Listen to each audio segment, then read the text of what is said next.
João Aquino. Queria pedir toda a paciência de Cristo na comunidade para comigo, porque o meu dom não é o dom do ensino. O meu dom é o dom pastoral. Assim como da minha esposa, nós somos um casal que gosta de cuidar de gente, de estar com gente, de cuidar de pessoas. Meu dom nunca foi o dom do ensino. Mas também de um tempo onde a gente ouviu muita heresia sendo pregada, me comprometi com o Senhor que nenhuma oportunidade que me viesse a estar trazendo aquilo que o Senhor traz à minha vida, compartilhando com os irmãos, eu jamais me furtaria.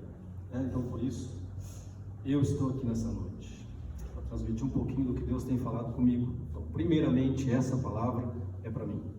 Eu só quero transmitir o que o Senhor disse a mim para a comunidade. Por isso, tenho toda a paciência de Cristo comigo. Segundo, em algum momento, talvez eu tenha que falar de mim, daquilo que o Senhor faz na minha vida, e aí eu peço já licença para poder fazer isso, porque eu sei o quanto às vezes é chato estar sentado aí, escutar alguém que está aqui, ficar falando de si, de si e de si. Mas também é bom que a gente possa refletir, que em tempos onde as pessoas falam muito de Deus, muito pouco tem se falado do que Deus faz na nossa própria vida. Então a gente abre as redes sociais e a gente vê pessoas falando do que Deus tem feito na vida de terceiros. E a pergunta que vem no meu coração, talvez vá no seu também, é: Deus não faz nada na sua vida? Nossos tempos de compartilhar do que Deus tem feito na nossa vida tem diminuído muito nas nossas liturgias. Talvez porque a gente tenha, em algum momento, dado um passinho para o lado da ingratidão e deixado de ver o quanto Deus age nas pequenas coisas. A gente tem acostumado a ver pessoas falarem de Deus agindo quando as coisas são grandiosas. E Deus não age tão somente naquilo que é grande, não é? Deus tem agido na sua vida diariamente. E as pessoas precisam saber disso.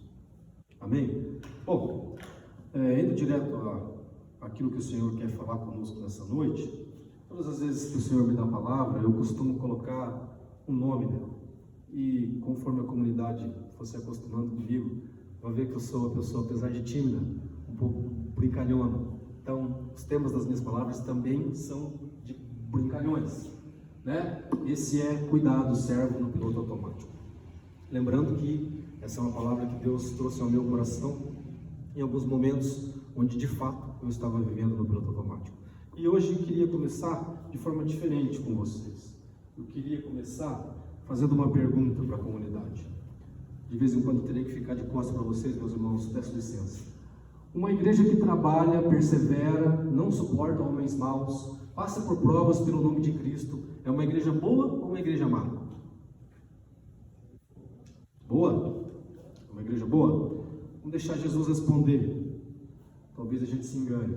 Para que Jesus possa responder para a gente, eu queria que você pudesse abrir a sua Bíblia, lá em Apocalipse, capítulo 2, versículos de 1 a 7.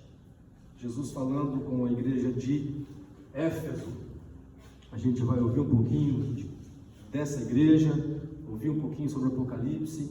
Espero que não tenha no nosso meio nenhum irmão que tenha medo de Apocalipse, né? Já convido os irmãos que gostam desse livro, se um dia quiserem estudar mais a fundo, um livro que eu sou apaixonado, podem pegar meu contato. Seria um prazer para mim compartilhar dos estudos que Deus colocou no meu coração acerca do Apocalipse. Não existe na Bíblia, irmãos, nenhuma carta de maior esperança, de maior expectativa, de maior amor transmitido de Jesus do que o Apocalipse. O Apocalipse não é uma carta a uma igreja como eram as cartas de Paulo, mas o Apocalipse é uma carta de Jesus a todas as igrejas, inclusive essa daqui. Uma carta atemporal, uma carta que está fora do tempo, que diz de forma básica que jamais, nada, nem ninguém vai fazer com que a igreja suma ou diminua. Jamais. Não importa o que aconteça, o Apocalipse se resume em que tudo que se refere à igreja está nas mãos de Cristo.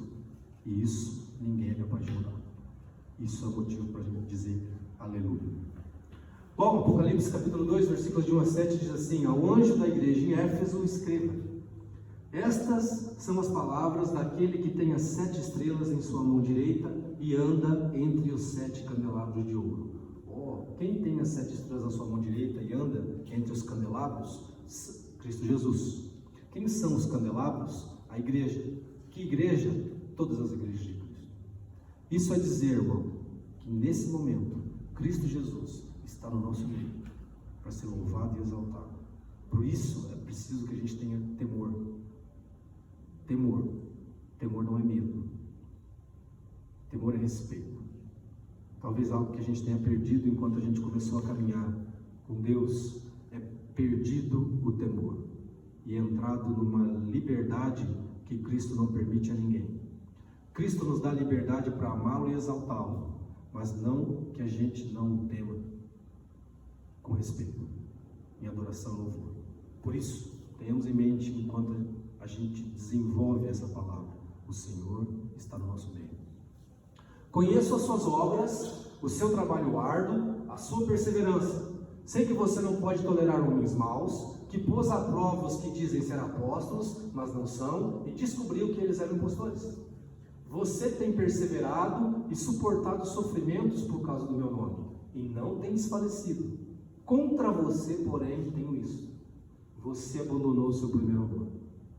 Lembre-se de onde caiu, arrepende-se e pratique as obras que praticava no princípio. Se não se arrepender, virei a você e tirarei o seu candelabro do lugar dele. Mas há uma coisa a seu favor: você odeia as práticas dos nicolaítas, como eu também as odeio. Aquele que tem ouvidos, ouça o que o Espírito diz às igrejas. Ao vencedor, darei o direito de comer da árvore da vida que está no paraíso de Deus. Ou seja, a resposta para essa pergunta é: depende.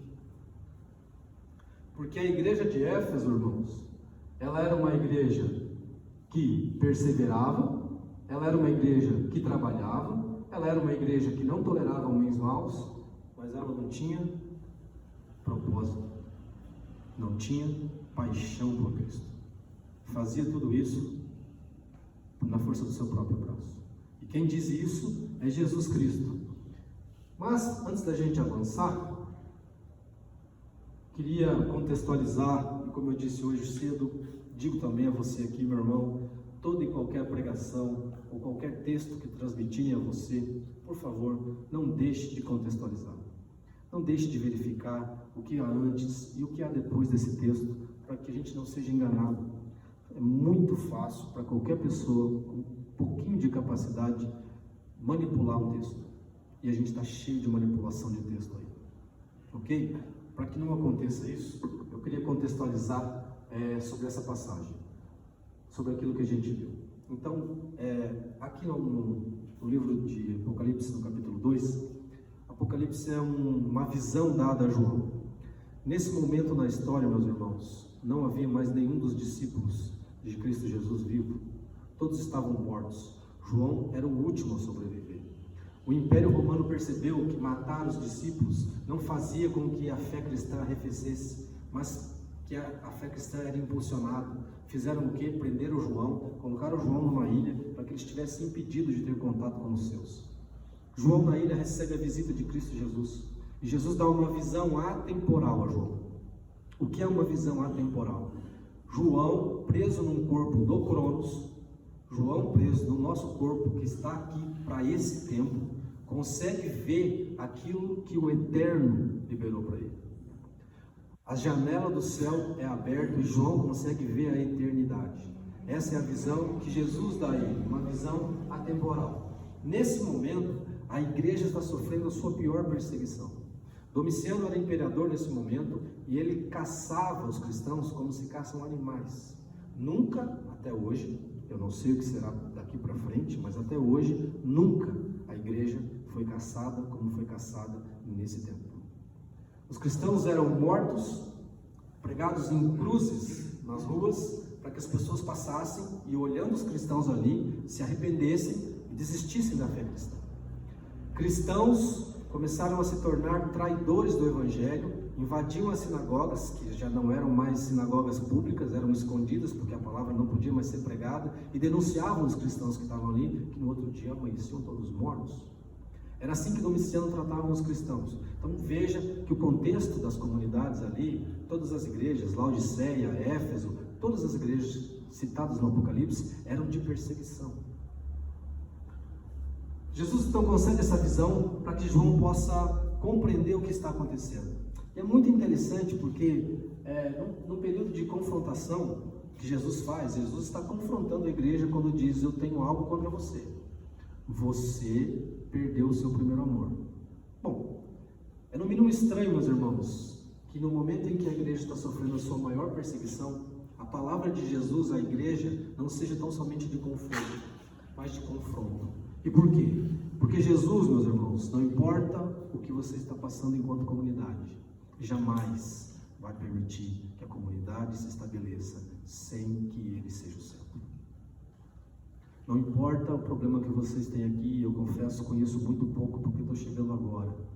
Mas se Cristo não é o centro aqui, não importa o seu trabalho, não importa o quão árduo é, não importa o quão conhecedor da palavra é em vão. E Jesus tem algo contra você. E Jesus tem algo contra mim. Porque Cristo jamais pode deixar de ser o centro. Se você avançar um pouquinho a leitura em Apocalipse, você vai ver uma visão bastante interessante de João. João, em algum momento, começa a ver, quando a cortina da eternidade se abre, ele vê um Deus segurando um livro. Na Bíblia está escrito livro. Na época não existiam livros como esse. Os livros eram pergaminhos enrolados. João está vendo Deus segurando um pergaminho na sua mão, e o pergaminho está completamente selado. Diz que está selado com 7 selos.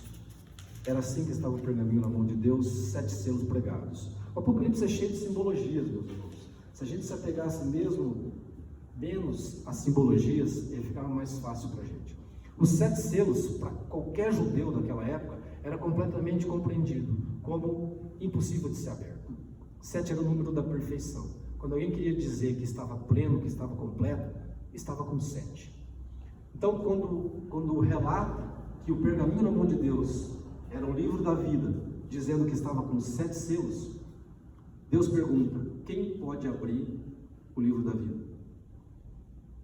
E alguns dos anciãos dizem ali: ninguém pode abrir o livro da vida. E João começa a chorar, porque o que João via como vida era toda a perseguição que a igreja estava sofrendo. O entendimento de João era: se ninguém consegue abrir os 7 selos, o nosso fim vai ser o que Domiciano tem feito conosco: morte.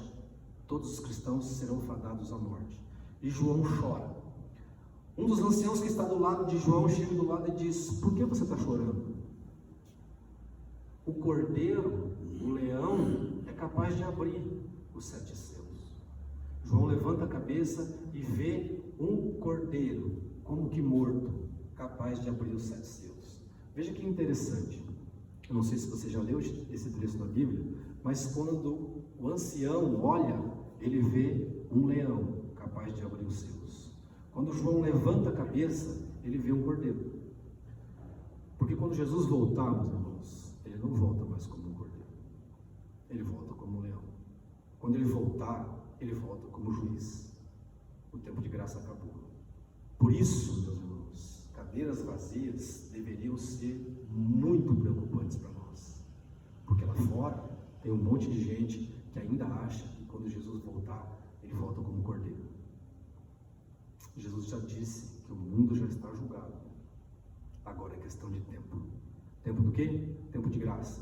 Tempo de nós pegarmos o Evangelho, enchermos cadeiras para que as pessoas possam conhecer que quando o leão voltar, ele vem para julgar. Amém?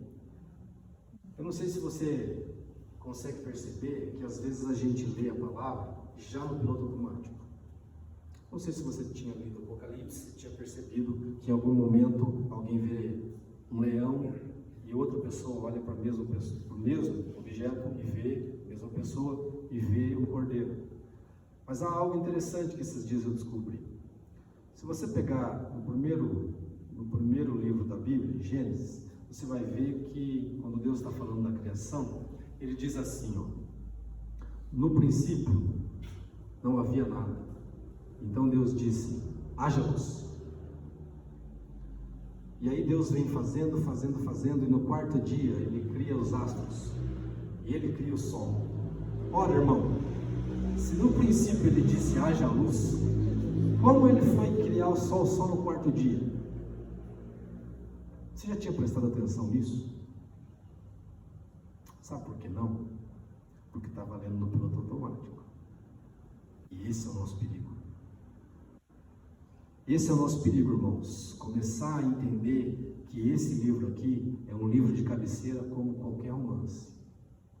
É começar a debruçar sobre a palavra e entender que isso aqui é algo que eu preciso ler por causa que é cultural e tradicional e que isso aqui não é mais vivo. E vou te dizer uma coisa alarmante. Pessoas que até muito pouco tempo eram referência no meio evangélico estão começando a dizer que isso aqui precisa ser atualizado. Ora, meus irmãos, se isso aqui precisa ser atualizado, então essa palavra não é de um Deus atemporal. Porque se o nosso Deus é atemporal e ele está fora do tempo, e para ele passado, presente e futuro são a mesma coisa, então a palavra do nosso Deus é atemporal. E se a palavra dele é atemporal, a palavra dele está fora do tempo. Se ela está fora do tempo, não convém atualização. Se algumas pessoas que pensam que essa palavra de Deus precisa ser atualizada porque os tempos mudaram, então a palavra de Deus já não é mais atemporal e esse Deus já não é o nosso Deus. Isso já se tornou um ídolo. Que a palavra está vencida, caducou e é necessária uma nova palavra. A pergunta é: quem vai dar a nova palavra?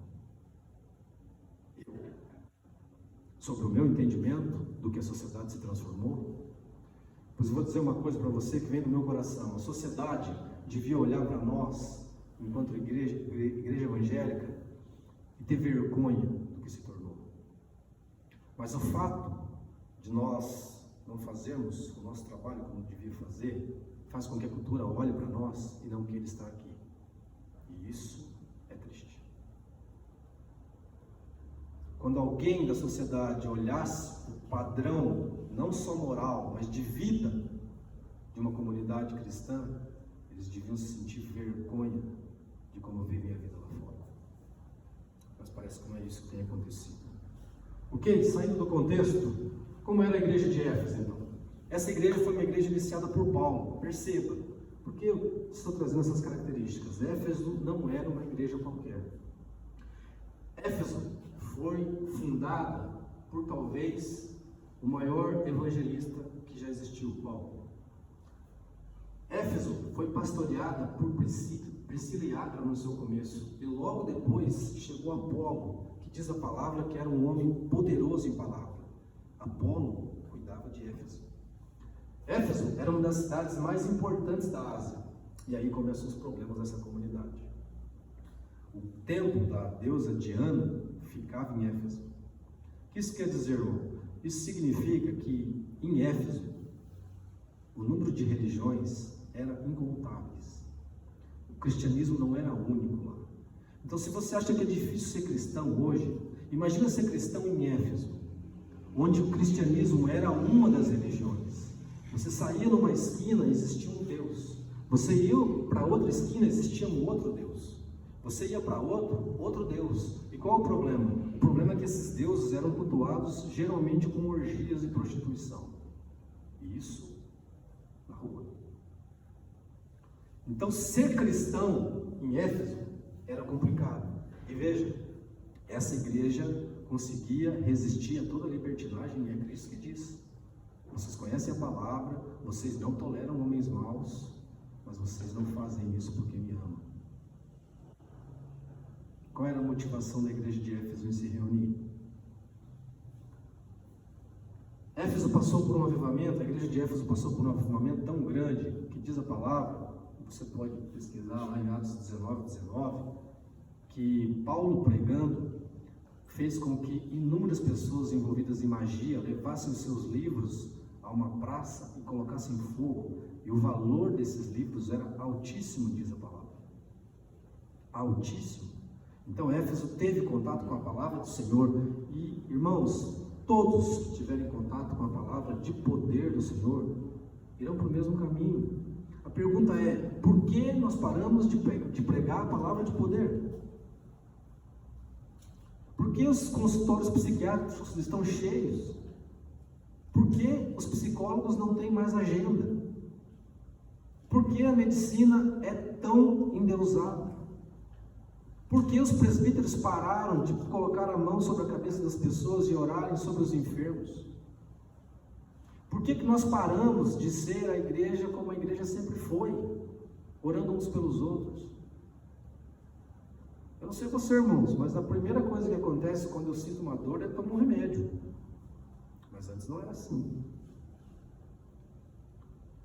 Tinha um irmão em Chapadão do Céu, quando a filha dele passou para o médico, remédio, a febre não curou, um dia ele me ligou, não sei se é um sábado ou um domingo, ele disse: meu irmão, eu já fiz de tudo com a minha filha e a febre não cessa, e a febre é alta e a gente está preocupado, você não poderia vir orar por ela? Eu falei: claro. Saímos de casa, eu e minha esposa, impus as mãos sobre ela e fui para casa. Outro dia, mandei uma mensagem para ele e ele falou: meu irmão, eu vou te dizer uma coisa, quando você saiu, a febre foi embora. Tem poder em mim, irmão? Não! Eu só estou vivendo o que está escrito aqui. Quando os seus enfermos estiverem enfermos, chame os presbíteros, coloquem óleo sobre essas pessoas e orem sobre elas, e deixe o resto comigo. Qual que era o problema? Éfeso não tinha nada mais a ver com Cristo. Éfeso queria fazer com os próprios braços, e a gente quer fazer com os nossos braços, e a gente vai andando para longe dos princípios, quebra um princípio hoje, quebra um princípio amanhã, de repente a gente olha e os princípios ficaram lá atrás, e a gente se tornou uma comunidade que se identifica com o quê? Então nós aprendemos com a igreja de Éfeso, com os Efésios. Primeiro, qual que é a motivação que a gente tem para servir? De verdade, meu irmão, quando você decidiu vir para cá, qual foi a tua motivação? O que tem no teu coração quando você fala: eu vou ao culto? Teu coração queima por Cristo ainda? Por que eu estou fazendo essa pergunta? Porque em algum momento da minha vida, eu vim para cá com o piloto automático ligado. Em algum momento da minha vida, eu dobrava os meus joelhos e orava, e quando eu acabava de orar, eu pensava: o que foi que eu orei? Em algum momento da minha vida, eu comecei a perceber que de segunda a sexta-feira, as minhas orações eram as mesmas. Ou eu orava por mim, ou por coisas que eu precisava, ou pelos meus. E um dia o Senhor falou para mim: ei, hoje eu não quero que você fale disso, não. Hoje eu quero que você fale daquele negócio que está escondido ali no seu coração. Daqueles pensamentos lascivos. Por que você não os apresenta aí para mim? Ou você acha que eu não sei? Eu comecei a entender que o meu tempo de oração, meus irmãos, devia ter hora e lugar. Então tem no meu despertadorzinho ali um momento que toca e está escrito assim: oração intencional. Eu vou para um lugar, dobro meus joelhos, e o que eu faço? Eu falo de todas as porcarias que passaram pela minha cabeça para Deus. Ah, Deus, hoje o meu coração não está bom, porque eu levei uma fechada no trânsito, e os pensamentos que me vieram foram os piores. De onde vêm esses pensamentos, Deus? Eu não sei se você percebe, irmãos, mas a gente tem inúmeras igrejas, eu passei por várias vindo aqui. E como é que o trânsito dessa cidade é desse jeito? As pessoas não respeitam ninguém aqui, meus irmãos. Se a gente pegasse 50% da população de Campo Grande e colocasse São Paulo parava. Porque aqui ninguém dá vaga para ninguém. Quer entrar? Se vira. E é uma igreja com inúmeras igrejas evangélicas, uma cidade com inúmeras igrejas evangélicas. A gente não muda mais a sociedade? Quando é que foi que as igrejas evangélicas pararam de mudar a sociedade? Quando é que a gente parou de impactar pessoas? Sabe quando? Quando a gente começou a fazer tudo no piloto automático, inclusive as nossas orações. A oração do meu mais velho, eu já decorei. Toda vez que eu falo para ele: filho, pode fazer a oração dele é a mesma. Sempre a mesma. Eu estava nesse mesmo caminho, meu irmão. As minhas orações eram as mesmas. Tinham coisas no meu coraçãozinho aqui, que Deus queria saber e tratar, mas eu não queria me relacionar com ele. E qual que é o grande problema disso? Se eu não me relaciono com Deus, como é que eu vou relacionar com os meus irmãos? A gente está iniciando alguns grupos na comunidade. Grupos de casais, grupos de homens, grupos familiares. Mas se a gente for para lá para falar de amenidades, não passa de encontro social.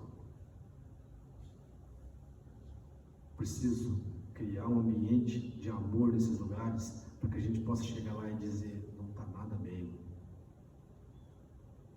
Já percebeu que quando a gente pergunta, e aí, tudo bem? A resposta que você quer é, fala que está bem, fala que está bem, fala que está bem, porque eu já tenho problema demais, eu não quero saber dos teus. A comunidade não devia ser assim. A comunidade já devia ser, meu irmão, não estou bem, eu preciso da tua ajuda. Quando é que foi que a gente andou para longe desses princípios? Eles não amavam mais a Cristo, a motivação deles era toda e qualquer uma, menos amor a Cristo. Meus irmãos, a gente precisa sondar o nosso coração e hoje é tempo para isso. Se a nossa motivação principal não é amar a Cristo, todo o resto está fora do lugar. Se você tem servido, se você tem trabalhado, se você tem mandado para longe coisas ruins, mas se isso é cultural, se isso é tradicional, se isso não é por Cristo, você pulou o degrau e está pisando no quinto, sexto, isso vai te dar problema. Vamos voltar para o primeiro degrau. Cristo. Depois de Cristo, todos os demais que ele acrescentar para você. E isso é uma conversa tua e dele. Não posso interferir. Não posso dizer, faça isso, faça aquilo. Cristo pode. Aquela exclamação quer dizer assim, ó, aquele que anda no meio dos 7 candeeiros, coisa que eu disse aqui já. Cristo está aqui.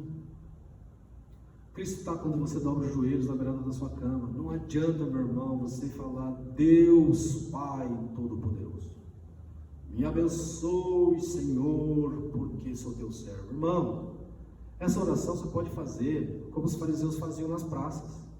Deus quer ouvir de você o que está no teu coração. O que é que está no teu coração? Tem dor aí? Tem mágoa aí? Tem sentimento de culpa aí? Tem baixa autoestima aí?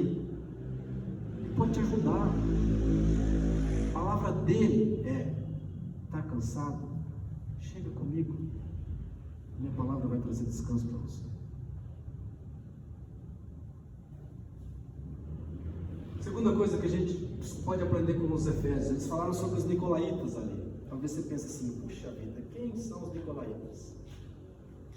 Nicolau, lá em Atos 6,5 ele está descrito, era um dos 7 homens que foram elegidos pelos presbíteros, aliás, pelos discípulos de Cristo, porque eles estavam trabalhando, ministrando a palavra.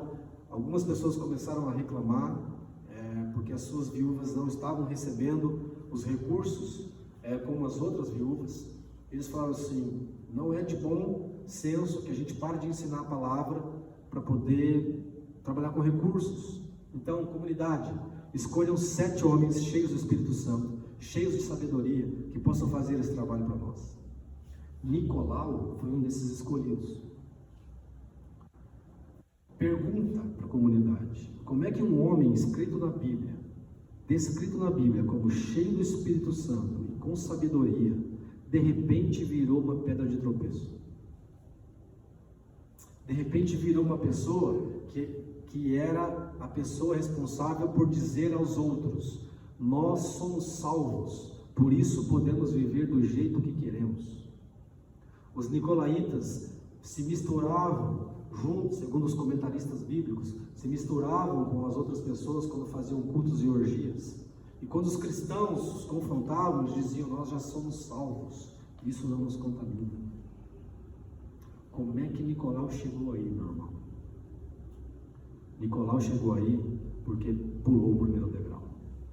Perceba, quando Jesus diz, uma coisa vocês têm a seu favor, vocês odeiam as obras dos nicolaítas, eles estão dizendo, mas Nicolau um dia foi cheio do Espírito Santo, cheio de sabedoria, e deu no que deu. Se vocês continuarem trabalhando arduamente, se vocês continuarem conhecendo a palavra, se vocês continuarem fazendo o que têm feito, sem amor de mim, vocês vão acabar como Nicolau, Porque o trabalho árduo, o conhecimento da palavra, sem que Cristo seja o centro, é cultura. Cultura. Graça barata era o que os nicolaítas faziam. Mas uma coisa preciso dizer para que não passe batido. Jesus disse: o Senhor odeia as práticas dos nicolaítas. O Senhor odeia os nicolaítas? Odeia as práticas dos nicolaítas. O que quer dizer? Quer dizer que a igreja de Éfeso recebia os nicolaítas nos cultos, odiavam as suas práticas, mas abria espaço para que eles estivessem. Porque, irmãos, hoje nós temos inúmeras coisas que a Bíblia condena e nós condenamos. O problema é que parece que o meio evangélico começou a misturar as coisas e começou a querer condenar pessoas também, a se tornar promotores de Deus. Não sei você, mas nos últimos anos eu tenho ouvido muitos cristãos dizer assim: aquele ali merecia morrer. Desde quando o Senhor nos deu poder para apontar para alguém e dizer: esse merece morrer e esse não merece morrer? Desde quando a gente parou de odiar práticas para começar a odiar praticantes? Desde quando a gente começou a, em vez de apontar o pecado, apontar o pecador?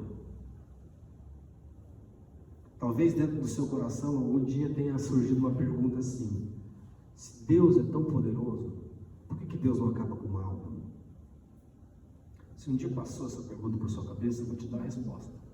A resposta é: por onde ele ia começar? Por você? Porque se ele tiver que acabar com o mal, talvez ele tivesse que começar por mim. Não é? Então, é preciso a gente voltar a pensar que existem sim inúmeras pessoas andando no pecado. Mas se nós não formos sal e luz para essa pessoa, nós vamos dar de ombros e condená-la já. Ainda estamos no tempo da graça. Ainda podemos encher esses bancos. E ainda o Senhor pode converter corações. Ainda podemos fazer isso. Mas para isso a gente precisa odiar práticas, não pessoas. Amém? Para a gente refletir junto. Como está o seu coração acerca de Cristo? Isso você não precisa responder para mim, porque isso é uma relação com Cristo e você. Teu coração pega fogo por Cristo, irmãos. Irmãos, eu vou dizer, eu sou chorão, vocês vão conhecer, me conhecendo mais, vocês vão ver que eu choro muito fácil. E às vezes eu chego nas fazendas e as pessoas perguntam: o que aconteceu? Eu falei: entrou um cisco. E eu estou indo, ouvindo pregações, e o Senhor queima o meu coração, irmãos. E não tenho como não ficar tomado, cheio do Espírito. E isso é bom, porque eu chego nos lugares assim, menos de mim, mais cheio do Senhor. E eu consigo compreender pessoas, e o Senhor sabe, e a minha esposa também sabe, o quanto eu era incompreensível com pessoas. A gente precisa começar a centrar tudo que a gente vive em Cristo. No teu trabalho, Cristo é centro. Na escola, no ministério, no teu relacionamento. As pessoas falam assim: como é que você consegue viver 22 anos com a tua esposa? Eu falei: porque meu relacionamento é um triângulo amoroso. As pessoas que não conhecem Cristo falam assim: meu Deus, como assim? Sim, eu, minha esposa e o Senhor.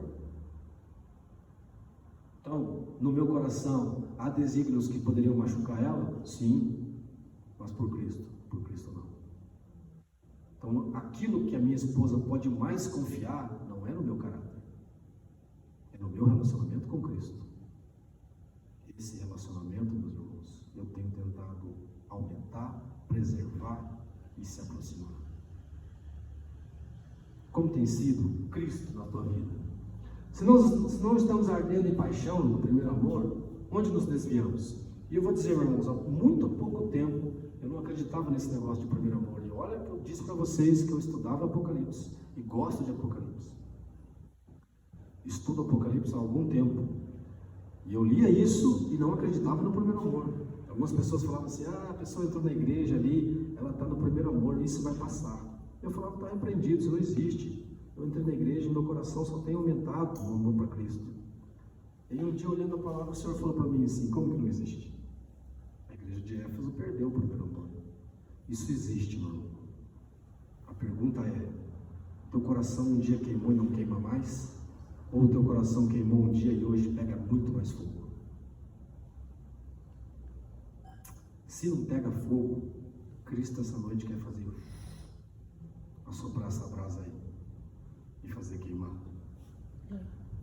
Arrependimento, para não perdermos o nosso lugar entre a igreja de Cristo. O Senhor disse, e eu achei muito interessante quando li isso com mais atenção, a igreja de Éfeso: se vocês não se arrependerem de onde vocês caíram, e quis dizer em relação ao primeiro amor, eu vou retirar o lugar de igreja de vocês.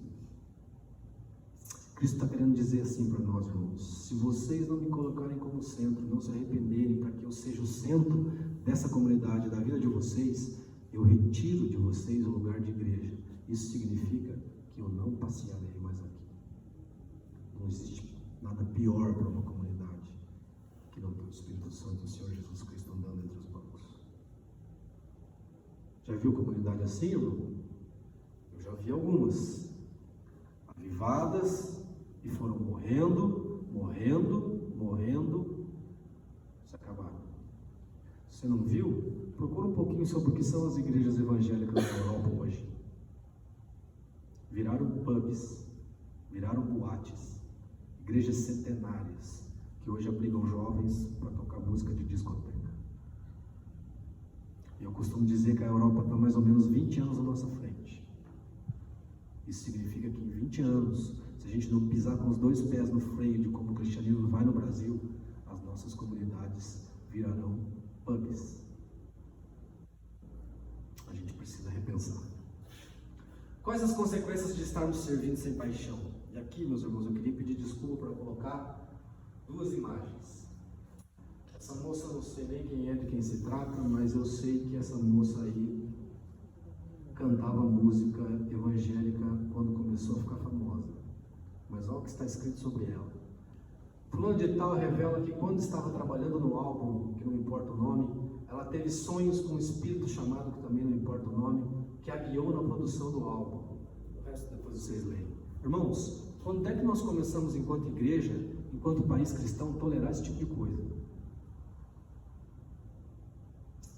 Quando eu comecei a conhecer o Senhor, isso jamais poderia ser tolerado. Isso jamais apareceria em qualquer mídia. Jamais. Mas não existe vácuo, irmãos. Se a igreja não toma o seu lugar, alguém vai tomar o lugar da igreja. E o que está tomando o lugar da igreja não é bom. É só você olhar para fora e ver como as crianças, os jovens estão se desenvolvendo. Dados que eu passei logo mais cedo: salto evangélico, 21 igrejas são abertas por dia no Brasil. Contava para os irmãos ontem. Se a gente pudesse conversar com o nosso irmão Paulo de Tarso, ter essa conversa com ele e dizer assim: irmão, no Brasil a gente tem 21 comunidades abertas cristãs por dia. E ele conhecesse o Brasil, ele ia dizer assim: você está brincando, irmão? Não pode. Não pode. Não pode que 21 comunidades estão abertas no Brasil e a gente está vivendo do jeito que está vivendo. Tem alguma coisa errada, meu irmão. Eu não sei o quanto isso impacta, mas isso mexe muito comigo. Tem alguma coisa errada. Na Bahia nós trabalhamos ajudando um projeto social, uma família que morava do lado da igreja, igual como se fosse aqui. No terreno do lado morava uma mulher mãe solteira, com 5 filhos. Casa de chão batido, muito simples, passando fome. Do lado de uma igreja evangélica, meu irmão. Se quando a gente chegar no céu, a gente conversar com o irmão e dizer assim: ó, sabia, na igreja, quando eu estava lá na terra, e vocês já estavam aqui esperando para encontrar com o Senhor, tinha uma comunidade do lado de uma família com 6 pessoas que passavam fome. Eles vão dar risada. Eles vão dizer: isso nunca foi uma comunidade cristã. Isso não existe isso no meio cristão. Se você pegar a igreja antiga, isso não poderia acontecer. O quanto nós estamos impactando o nosso bairro? O quanto a gente impacta a casa do vizinho?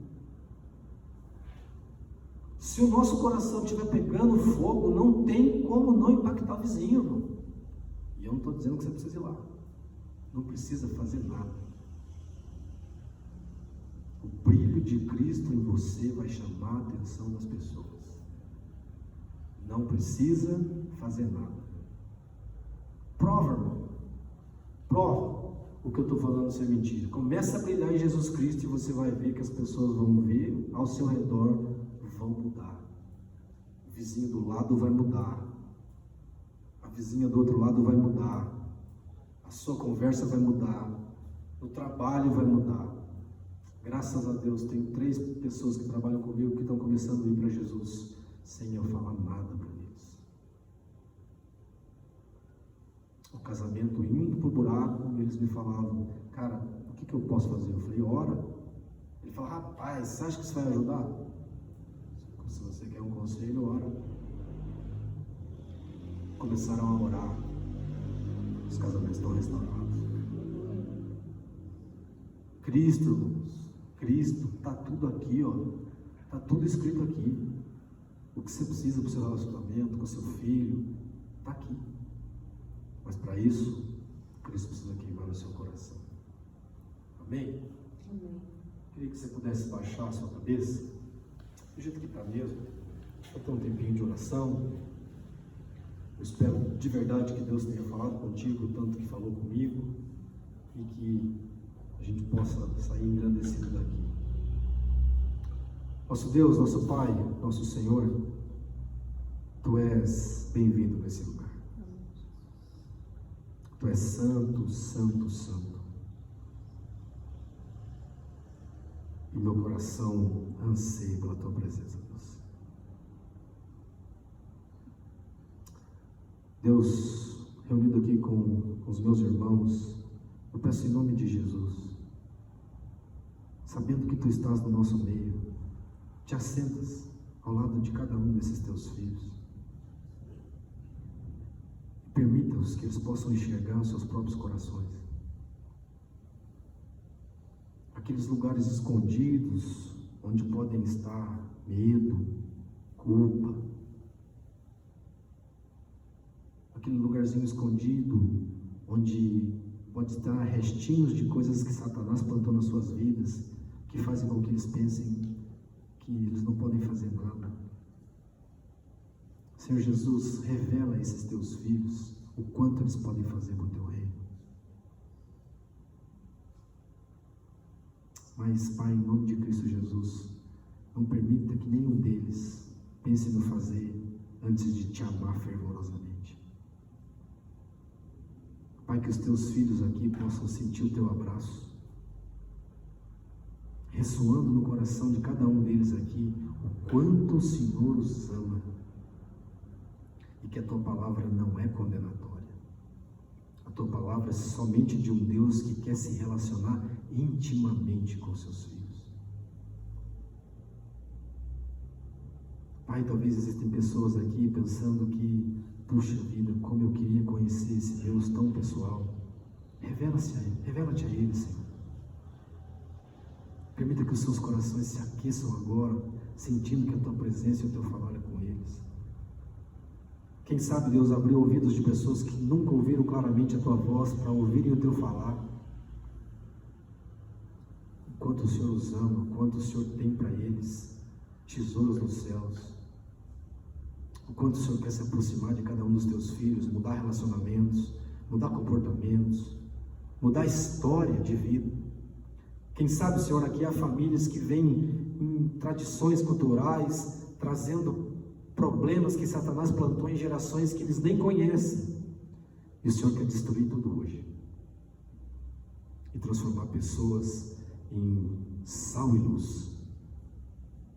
E transformar pessoas com as quais outros possam olhar e Te enxergar através da vida, do comportamento, dos princípios e valores que o Senhor começa a mudar na vida deles hoje. A começar em mim, meu Deus. Eu peço a começar em mim. Com o meu coração, se há ainda coisas escondidas nele, Senhor, em nome de Jesus, coloca na minha fronte, para que eu possa entregar ao Senhor. Porque eu quero abrir mais espaço para Ti. Quanto mais espaço o Senhor tem no meu coração, menos sobra de mim e mais feliz eu sou. Aleluia. Eu peço, Senhor, uma bênção especial para cada irmão aqui. Que nessa noite, ao deitar, se recostar, o Senhor possa dar uma noite abençoada. Que ao provarem o Senhor e a Tua palavra, colocando os joelhos no chão, o Senhor possa possa se revelar a cada um deles. Se existem enfermos no nosso meio, Pai, em nome de Jesus, eu peço, derrama do teu bálsamo e traz cura. Eu peço uma semana abençoada para cada um de nós. Que o teu Espírito Santo vá à frente, guiando, libertando, livrando e permitindo que possamos ser sal e luz onde estivermos. Assim eu peço, Pai, nos abençoa em nome de Jesus Cristo. Amém. Amém, irmãos? Queria pedir que pudessem ainda se colocar de pé, dar a bênção final aos queridos. Espero ter cumprido com o horário, meu irmão não ter passado. Faz assim com a tua mão, para receber a bênção. Que o Senhor te abençoe e te guarde, que o Senhor faça resplandecer o seu rosto sobre ti e tenha misericórdia de ti, que o Senhor sobre ti levante teu rosto e te dê paz. Amém? Devolva ao louvor, não sei se vai ter uma última.